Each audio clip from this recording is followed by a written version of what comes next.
थेट जाऊया गिरगाव चौपाटीवर आपले प्रतिनिधी अल्पेश करकरे आपल्या सोबत आहेत।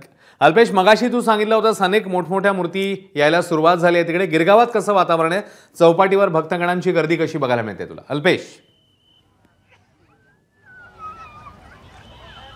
10 दिवस बाप्पाची सेवा केल्यानंतर आज अखेर बाप्पाला निरोप देण्याचा दिवस आलेला आहे आणि त्यामुळे आपण पाहतोय सध्या घरगुती गणपती असतील, सार्वजनिक गणपती असतील, या बाप्पाच्या मूर्त्या विसर्जनासाठी सध्या गिरगाव चौपाटी येथे येत आहेत।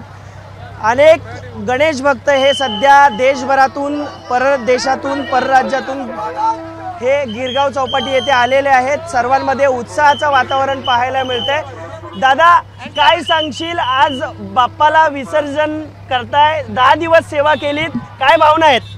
खुशी है, सब खुश है हम लोग, खुश है, सब खुश है हम लोग, सगळे हे खुश आहेत अशी प्रतिक्रिया हे देताना पाहायला मिळतात।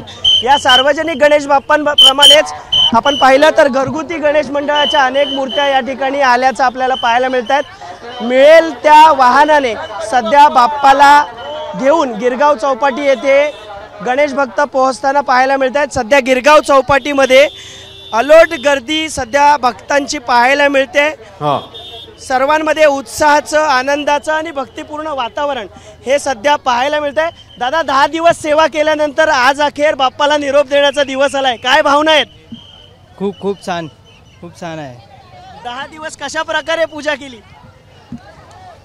आता काय बोलू, बाप्पाला आज निरोप देण्याचा दिवस आलाय, त्यामुळे काही भक्तांना ह्या शब्द फुटेना।